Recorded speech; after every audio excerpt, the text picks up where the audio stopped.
I'm your host, Bill Hader. Our last film tonight is a controversial one from 1973. It's writer and director Terrence Malick's Badlands, starring Martin Sheen and Sissy Spacek. It's a road movie that takes in the romance and the allure of two lovers on the run, but with the addition of grim reality. The movie is based on the infamous crime spree committed in 1958 by a man named Charles Starkweather. He killed 11 people and remained at large with his girlfriend, Carol Ann Fugate, in the Midwest for several weeks. In this movie, the characters' names are changed and some of the details have been altered. But the story is pretty much as it happened. The movie plays like a lovers on the run type story, like You Only Live Once or They Live by Night. But as a road movie from the early 1970s, it shows two restless youths trying to find meaning in their lives by committing terrible crimes. Badlands brought a lot of attention to its two leads, Martin Sheen and Sissy Spacek, but most of the attention went to its young director, Terrence Malick, who had never directed a feature film before. Since this stunning debut, Malick remains one of the most intriguing and elusive filmmakers. He's very rarely photographed, in fact. But if you want to know what he looks like, about an hour into this film, Malick shows up as an architect in a scene with Martin Sheen. So here it is, also starring Warren Oates, Badlands. And no doubt about it, Badlands has had a tremendous effect on many films, most notably 1993's True Romance. Screenwriter Quentin Tarantino based the opening narration on Badlands, and the composer of True Romance, Hans Zimmer, used the musical piece we hear in Badlands, Musica Poetica.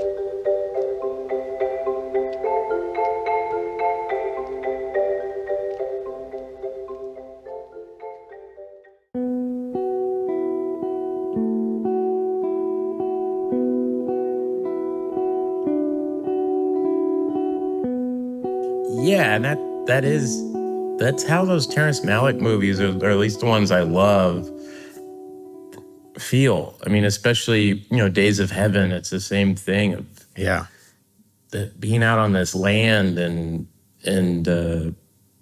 these people's kind of this love triangle going on.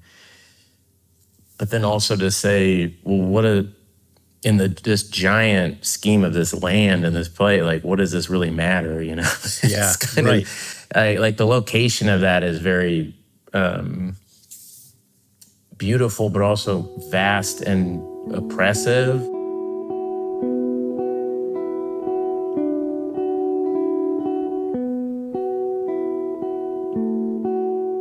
Or, and then the locusts coming in and taking over. Yeah. It's like you have no real control over this thing, and you're.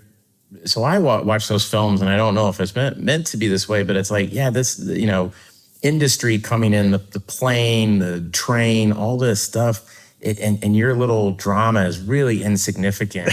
Yes. To this giant other thing, because locusts are going to come and take you out. Your own heart is going to get you killed.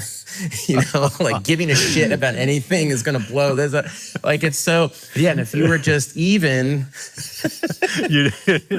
none of this shit would happen. You can't be. It's impossible. Yeah. It's where we keep fucking ourselves,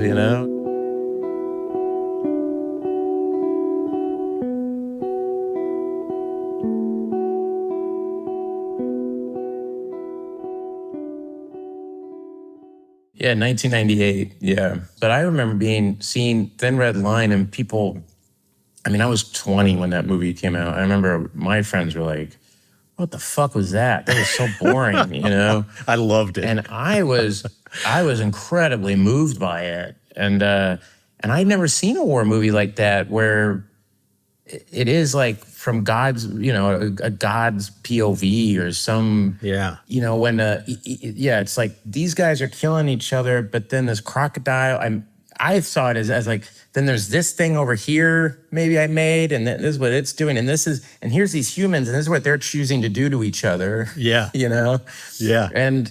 But everything had equal weight. Like a shot of a tree going, it was the same weight as. There's a great moment where the soldier is reading that letter from his wife leaving him, and the camera is just kind of coming around a corner and peeking at him, almost like this entity or we or something is just kind of peeking in. It's just incredibly objective, and and kind of just peeking into everybody's soul in a way. And I really am moved in that film where there's a scene where from my memory of it, they take over like a Japanese encampment and they're killing everybody. It's kind of a big slaughter. Yeah. And I think it's Woody Harrelson's VO comes in where he goes, this darkness, where does it come from? You know? Yes, and it was like, I'd never seen that in a war movie before where it was like, how am I capable of doing this? Yeah, where's the John Wayne coming in and just... Where is the John Wayne? What are we What's doing? happening? Yeah. And I was so moved by that. And then my friends were like, how much longer is it? You know? But I found that so movie incredibly moving.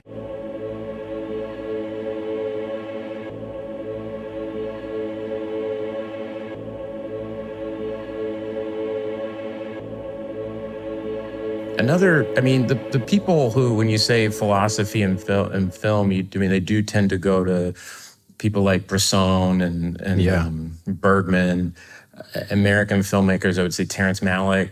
You know, it's kind of who studied philosophy too, and he was a big. Yeah, he was like, and you feel it in the movies. I mean, especially something like Tree of Life. I mean, I remember seeing that movie in a theater. And it was like it ended and no one got up. Really? And then the lights came up and everybody still didn't get up. We all just sat there.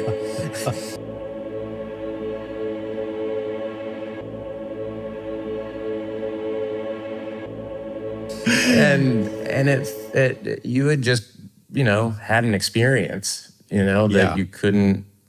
But I understood it in some way that, you know, some way it might be too simplistic, you know, when you leave the thing and you're kind of going, yeah, this guy's Brad Pitt's worried about his life. But then when you think about it in terms of the dinosaur and how man came into being and everything, and now we're here in the 50s with this guy.